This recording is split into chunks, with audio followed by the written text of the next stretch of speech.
Okay, we're continuing the shiurim in the Sefer Daas Tevunos, nishmas Daniella Sheina bas Yehoshua Falik, Daniella Lee Casper, who was nifteres about a year ago now, and we're holding by Seif Chaf Dalid. And where we're holding right now, just a very, very brief recap, is the Seichel is explaining to the neshama that Hashem created the world in order to have creations, in order to share His good, in order to be able to bestow His good on others. And that goodness has to be earned, because that's the best way to get it. And the goodness has to be that shleimus itself, filling in that lack and creating that shleimus. That itself is the reward that a person earned the filling in, and then is in a state of shleimus with Hashem. That itself is the reward. And now we're getting into discussing: should we be discussing the shleimus? Should we be discussing the chisaron? And the Seichel said, no. We first want to talk about the shleimus in a general sense, and from understanding the shleimus in general, we'll understand what chisaron is. So now he wants to explain, so what is shleimus? What is it that we're looking to do? What's the goal? What's the end goal? So this is again Sif Chavdalit. We'll start again from the beginning, the first line. Now it's just interesting for any of you who've learned the Sefer from Mesil Sesharim, David and I have learned together the Sefer. So this Sif Chavdalit is basically a tamtzis, like a cliff notes, a shortened version of the first parak of the Sefer Mesil Sesharim. Like the Mesil Sesharim begins with a person has to clarify and have true to him what his purpose is in the world, and what is that? It's to get close to Hashem. And so any person who's familiar with that parak will realize that the sections of this Sif Chavdalit really follow along with that. Shleimus is that pashidu min mikra umin svara.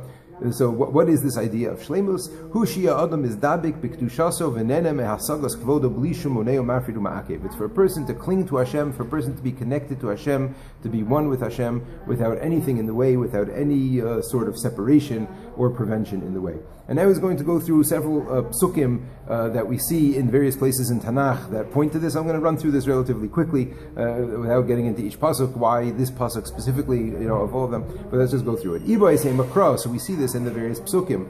The pasuk says, "Az tisaneg hal Hashem." Then Hashem, a person will have oneg.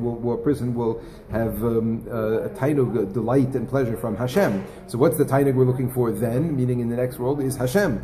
Yeshvu yesharim es panecha. They'll sit in your light. Sovas machos es panecha. They'll sit in your countenance. V'achirim keila rabim ad ma'od. And there are many tons of psukim like this. Elohim b'chol pinos divrei anavim v'aksuvim guluyim l'chol ha'amim dirshum el sefer Hashem b'karo. These types of psukim are all over Tanakh. He says all nations have access to this to see what is the purpose of being here. The purpose is to reach a state of connection to Hashem, reach a state of shleimus, of oneg, of connection to Hashem. Okay, that's as far as the psukim tell us. V'divrei Chazal, and we see this in the words of Chazal in the Gemara in Brachos and Yud Zayin. Ha'olam haba, in Olam haba, where we're headed to, ein bo lo achila v'lo shtia. There's no eating there, there's no drinking there. In other words, it's not a physical. We're not looking for paradise. We're not looking for any sort of physical tiur, any physical picture of what it is that we're headed to. We are headed to a singularity with Hashem, a oneness with Hashem, a complete shleimus together with Hashem, and a connection. And not with any physical eating, drinking, anything like that. That's Iba is ema svara, and this is just makes logical sense. Hanashama ena ela chelek elo kamimal. The neshama is a chelek of Hashem Himself. Hine ein shukasavade ela lashuv lidavik b'makor lahasigo. So since she's a piece of Hashem, all that she wants is to constantly be going back and clinging to Hashem. Like any olul, any child or any product, wants to have a connection to its creator. This is somewhat of a difficult point to understand exactly what he means over here. I learned this Sefer with another person from time to time. A very big Talmid Chacham. He also has a very hard time understanding exactly what this mechanism is. But the Ramchal says that there's some sort of a mechanism that it's an automatic thing that kol olul choshek le'ilaso. Any created thing, by definition, has an inherent cheshek to want to go back there. Anyway, what he means is that the neshama that's here, that we believe is animating us. So the neshama is a part of Hashem. So what's going to be a tainuk for the neshama if not something to do with Hashem, a connection with Hashem? Okay. Yeah, but what will this clinging be? Umaha hasaga hazos, and what is this hasaga, this thing that we're going to be able to understand, that we're going to reach this understanding of Hashem and this connection, this oneness with Hashem? Anu ein lanu koach lahavinoso. We have no ability at all to understand it. Kol od heyosenu besocha chesronos. All the while that we are still in the place of lack. Right? Hashem put us into the world of lack in order to create a place of shleimus. What is that shleimus? That shleimus is a oneness, a clinging with Hashem, but that is not something that we can possibly fathom right now. We have no musag, no hasaka, no tfisa. We have no way of reckoning what that means at all. But from this we can understand what our lack is. Because since we know that what is shleimus is this complete and total, unfettered, unblocked clinging to Hashem, oneness with Hashem. So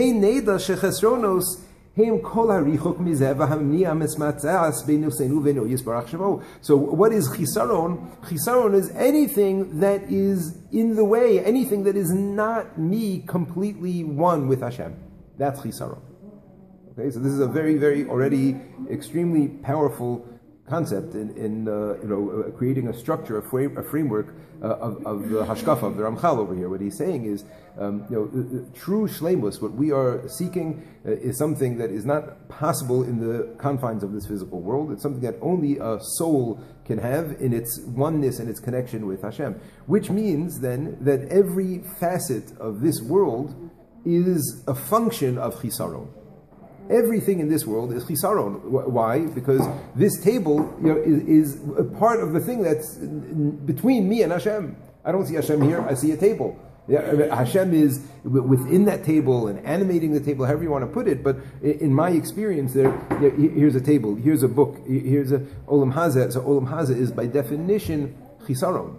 Right, the biggest chisaron among all of them, as we're going to see. But the idea is anything that is not complete and total oneness and yichud with Hashem is a function of chisaron. Now, within this place of chisaron, there's massive degrees of shleimus versus further lack. Every mitzvah that a person does, every midah that a person works on, as we'll see, that creates more and more and more shleimus, and ultimately it'll create the full shleimus, which will create the what we're seeking. But in the meantime, right, what the Ramchal is explaining is that all of this world is based on lack, is based on chisaron, and that's where we are right now. Right? Anything that is a meniah hamismatzas beinosenu beino yisbarach shmo, anything that is a meniah, a preventer, something that stands in the way of me and complete and total unity with Hashem. Because of this thing, I can't cling to Hashem. Commotion, my physical body is one of the functions of lack. Commotion is dabig achrei asher tavor hameniah, like when this meniah gets out of the way, when a person dies and the neshama leaves the physical body, and so that's getting out of the way, so that a person can cling back to Hashem. And this is the lack that we need to try to get rid of, in order to achieve that oneness, that shleimus, that completeness with Hashem that we're talking about here. However, again, says the Seichel, we need to take a step back again, and again, I have to tell you a very important fundamental introduction. So what is this introduction? We'll have time just to get started in it, and then Mirza Hashem pick it up next time. Chavav, Amar Seichel. So it says the Seichel, Sha'aloka Baruch Hu hayayachol vaday livro ha'adam v'chol habriya betachlis hashlemus. We have to understand that there is no question at all that if God wanted to, He could have created this world in the pinnacle of absolute perfection. Everything, betachlis hashlemus. V'lo od, not only could He have, but He should have, being that He is perfect and shalem, since He is perfect in so many ways,